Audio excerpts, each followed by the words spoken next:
పోట్రీకి స్వాగతం. A manual to self. మనం ఇన్‌కార్డినేషన్, the cycle of birth and death అనే దాని గురించి అర్థం చేసుకోవడానికి ప్రయత్నం చేస్తున్నాం. ఈ ఫ్రేమ్‌వర్క్‌ని. దీన్ని గూడా హిపోథెసిస్ కిందే తీసుకోండి. బిలీవ్ చేయమని అనట్లేదు. డిస్‌బిలీవ్ చేయమని అనట్లేదు. Just you know something and మీ మైండ్‌కి, విజ్ఞతకి వదిలేసేయండి. How far it fit to explain the characteristics of universe that we can able to perceive. మనం పర్సీవ్ చేస్తున్న క్యారెక్టరిస్టిక్స్‌ని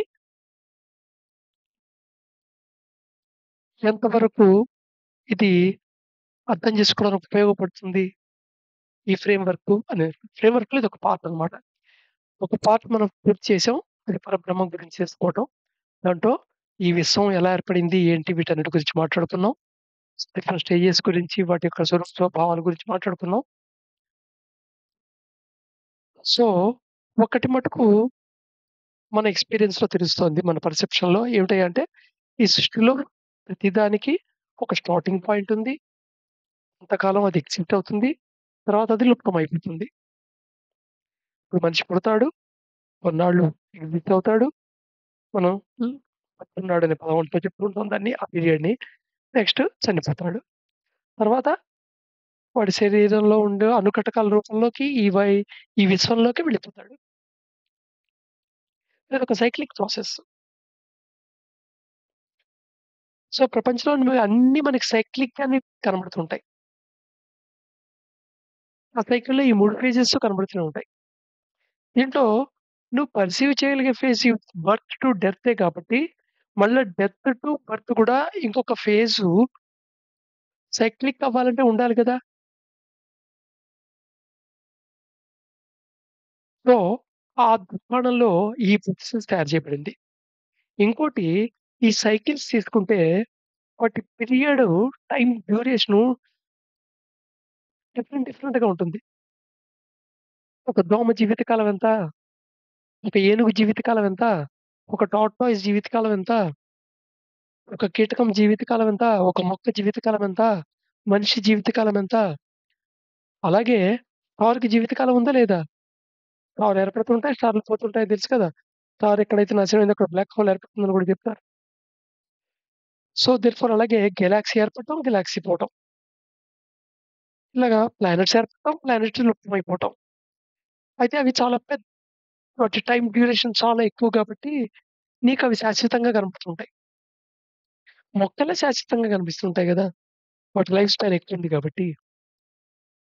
సో, దేర్‌ఫోరు ఈ సైకిల్స్ అన్నిట్లో ఇంటర్‌చేంజ్ అవుతూ మెటీరియల్స్ అవ్వాలి అంటే cycle of birth and death అనేది ఒక నెసెసిటీ కింద కనబడుతుంది మనకి. సో, ఈ దృక్కోణంలో కూడా ఈ హిపోథెసిస్‌ని మనం అర్థం చేసుకోవచ్చు. అయితే ప్రస్తుతం ఇవాళ ఎపిసోడ్‌లో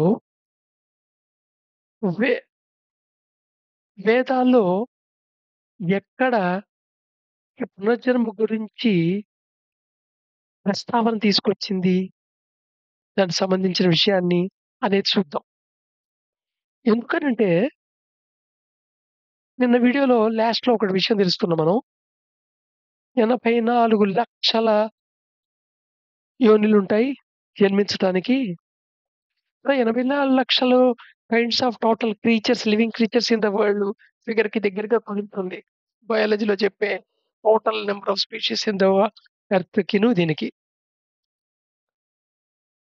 కానీ దీనికి సోదాహరణలు మటుకు మనకి కేవలం పురాణాల్లోనే దొరుకుతాయి.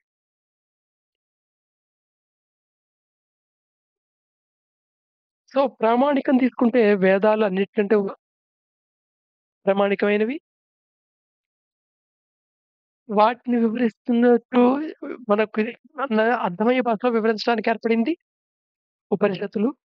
ఇంకా తక్కువ అసిమిలేషన్ కెపాసిటీ, మెచ్యూరిటీ మైండ్ లేని వాళ్ళకి అర్థం చేసుకోవడానికి పురాణాలున్నాయి. సో, దేర్‌ఫోర్ ఎక్కడైనా కాంట్రోవర్సీ వచ్చిందంటే మనం పై దానికి వెళ్తూ ఉండాలి. So, right. ఇప్పుడు వేదాల్లో ఎక్కడెక్కడ ఈ ప్రసక్తొచ్చిందో చూద్దాం. ఋగ్వేద 10వ మండలం, 16వ సూత్రం, 5వ హయము, 5వ మంత్రం. Says when body is burned, it disintegrates physical body and releases subtle body. It forwards to reincarnation. So, ఈ ఋగ్వేద 10 మండలం 16 సూత్రం 5వ మంత్రంలో ఏం చెప్పబడుతోంది అంటే, శరీరాన్ని బర్న్ చేసినప్పుడు తగలెట్టినప్పుడు పోయిన తర్వాత తగలేస్తారు గదా! ఆ ఫిజికల్ బాడీ డిసింటిగ్రేట్ అయిపోతుంది. అంటే ఏ అణుఘటకాలు ఈ ప్రకృతిలో ఉండే అణుఘటకాల్లో కలిసిపోతుంది. అదే టైంలో సటిల్ బాడీ సూక్ష్మ శరీరం రిలీజ్ అవుతుంది. అది రీఇన్కార్నేషన్ దశలో ఫార్వర్డ్ అవుతుంది. అలాగే ఋగ్వేద 10వ మండలం 19వ సూత్రం 59వ మంత్రంలో సేస్ ప్రేయర్ టు అస్నిచ్ టు గాడెస్ నేము provide good sensory organs in next life. ఈ సెన్సరీ ఆర్గాన్స్‌కి అధిపతి అనమాట. అసు అస్నిట్ అనేది. ఈ గాడెస్‌ని ప్రే చేస్తూ ఉంటుంది. ఇలాగ ఈ గాడెస్ నేము చాలా తక్కువ మందికి పరిచయం. వేద పండితులకైతే తెలుసు. చాలా మంది మొదటిసారిగా వినుంటారు ఈ పదాన్ని. ఈ సెన్సరీ ఆర్గాన్స్ నెక్స్ట్ లైఫ్‌లో మంచి సెన్సార్‌లు ఇవ్వమని ప్రే చేయటం కింద ఉంటుందనమాట. అలాగే యజుర్వేదంలో తీసుకుంటే చాప్టర్ 4లో 15 మంత్రంలో సేస్ ఆఫ్టర్ డెత్ జీవి get everything for the next life.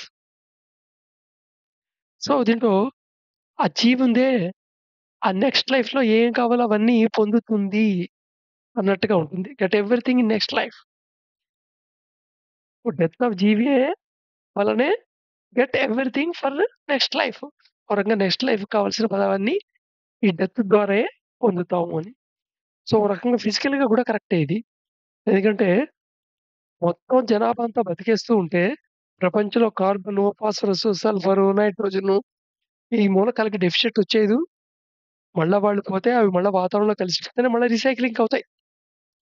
అలాగే అధర్వణ వేదలో సెవెంత్ సెక్షన్‌లో 36వ సూక్తంలో 6వ మంత్రం సేస్ డిపెండ్ అపాన్ కర్మ you get the body. So, కర్మ అనేది ఒక రకంగా ఎనర్జీ రికార్డింగ్ అనమాట. ఈ ఎనర్జీ లెవెల్‌లో ఒక రకమైన నమూనా, నక్ష అని చెప్పొచ్చు. ఒక బ్లూ ప్రింటు అది క్రియేట్ చేస్తుంది. దాని మీద ఆధారపడి నీకు శరీరం వస్తుంది. అంటే నువ్వు చూస్ చేసుకుంటావనమాట. కర్మ అనేదేమో ఒక రకమైన మెమరీ అని చెప్పుకున్నాం గదా! రికార్డ్ అవుతుంది మహా రీజియన్‌లో అనేది. సో, దాంట్లో ఈ రికార్డ్ అయ్యేదంతా ఏమిటి? ఇది రికార్డ్ అయింది దేనికంటే ఇది నక్ష కింద పనికొస్తుంది అని ప్యాటర్న్ కింద. అలాగే ఛందోగ్య ఉపనిషత్తులో సెక్షన్ 5లో 10వ చాప్టర్‌లో ఆఫ్టర్ డెత్ ప్రాణి ఆర్ ప్రాణ విల్ బి ఇన్ ఫార్మ్‌లెస్ ఫార్మ్. అయితే డెత్ అయిన తర్వాత ఈ ప్రాణి అనేది ప్రాణం అనేది ఏదైతే ఉందో అది ఫార్మ్‌లెస్ ఫార్మ్‌లో ఉంటుంది. దానికొక రూపం ఉండదు. ఫార్మ్‌లెస్ ఫార్మ్ అని ఎందుకు చెప్తుంటారంటే సపోజ్ దానికి లిమిటేషన్స్ ఉంటే ఫార్మ్ అవుతుంది. ఫార్మ్‌లెస్ ఫార్మ్ అంటే ఏంటంటే అది సర్వత్రా వ్యాపించి ఉండటం. సర్వత్రా వ్యాపించినప్పుడు లిమిటేషన్ తెలీదు కదా! దీనికి ఉదాహరణ కింద చెప్పుకోవచ్చు మనం మైక్రోవేవ్స్. మైక్రోవేవ్స్ సర్టెన్ రీజియన్‌లో సర్వత్రా వ్యాపించుంటాయి. ఆ రీజియన్‌లో సర్వత్రా ఉన్నాయి కదా! నువ్వు లిమిటేషన్స్, బౌండరీస్ చూసిన తర్వాతే దాని ఫార్మ్ చెప్పగలవు. ఆ! స్పియర్ షేప్‌లో ఈ రీజియన్ మొత్తం అంతా ఈ స్పేస్‌లో ఉంది మైక్రోవేవ్ అనేది. అలా ఫార్మ్‌లెస్ స్టేట్ అన్నమాట ఇది. నీకు బౌండరీస్ నువ్వు గుర్తుపట్టలేని ఫార్మ్‌లెస్ స్టేట్. దీన్నే అవ్యక్త రూప్ అని గూడా అంటుంటారు. ఫార్మ్‌లెస్ ఫార్మ్‌ని అంటే ఫార్మ్ కింద నువ్వు చెప్పలేవు. నీ యొక్క థాట్ లెవెల్‌లో నీ యొక్క మైండ్ వాడి చెప్పలేవన్నమాట. until karmic impression reduced. ఈ కార్మిక్ ఇంప్రెషన్ రెడ్యూస్ అయ్యేదాకా ఉంటాయి అలాగా. Then takes physical body again. ఎప్పుడైతే అది రెడ్యూస్ అయిందో వెంటనే మళ్ళా ఫిజికల్ బాడీని మళ్ళా తీసుకుంటాయి. చాందోగ్యోపనిషత్ సెక్షన్ 5లో చాప్టర్ 10లో వచ్చింది ఈ ప్రస్తావన. ఇట్ మూవ్స్ అక్కడ చాలా బ్యూటిఫుల్‌గా ఎక్స్‌ప్లెయిన్ చేస్తాడు. ఆ అవ్యక్తమైనది ఉందే, అది ఆకాశం నుండి, ఆకాశం అంటే యాక్చువల్‌గా మనం ఇది అని చూపించలేనిదని. ఇది అని వస్తువు కింద చూపించలేని సూక్ష్మ తత్వం అన్నది. దాని నుండి వాయువుకి, వాయువు నుండి క్లౌడ్స్‌కి, క్లౌడ్ నుండి వాటర్‌కి, వాటర్ నుండి సాయిల్‌కి, సాయిల్ నుండి ప్లాంట్స్‌కి, యానిమల్‌కి అండ్ హ్యూమన్‌కి ఇలా ప్రవేశిస్తుంది. సో, ప్రాణ అనేది ఎలా మూవ్ అవుతోందో చూపిస్తున్నాడక్కడ. డెత్ అయిన తర్వాత ప్రాణ యొక్క మూవ్‌మెంట్ చెప్తున్నాడు. ఇది ఫిజికల్‌గా గూడా అంతే గదా! ఓ రకంగా చెప్పాలంటే. మనకి ఆకాశం, వాయువు క్లౌడ్ కాకపోయినా మనకి ఎంతవరకు తెలుసంటే వాయువుని వాడుకొని, ఈ వాటర్‌ని వాడుకొని, సాయిల్‌ని వాడుకొని ప్లాంట్స్ ఫుడ్‌ని తయారు చేసుకుంటాయి. ఆ ఫుడ్ రూపంలో ఎనర్జీ స్టోర్ అయితుంది. అవి యానిమల్స్ కన్జ్యూమ్ చేస్తాయి. అవి హ్యూమన్ కన్జ్యూమ్ చేస్తారు. ఇలాగా శక్తి ప్రయాణం చేస్తుంది చైన్ రూపంలో అనుకుంటాం గదా! సేమ్ ఇంచుమించు అలాగే ప్రాణ కూడా ప్రయాణం చేస్తుందన్నమాట. ఈ 87,00,000 స్పీసీస్ యాస్ పర్ బయాలజీ చెప్తుంటారు. ఈ యానిమల్స్, ప్లాంట్స్, హ్యూమన్స్ అన్ని కలిపేసి స్పీషీస్. ఇది ఆల్‌మోస్ట్ ఆహ్, ఈ పురాణంలో చెప్పబడిన ఫిగర్‌కి దగ్గరలో ఉంటుంది.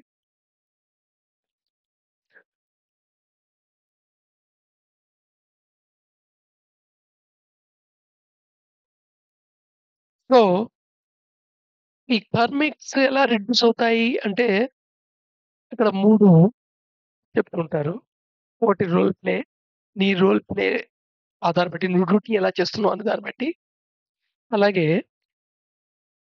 శక్తి, ధృత్, యుత్తు, ఇష్ట అనే వాటి గురించి చెప్తుంది.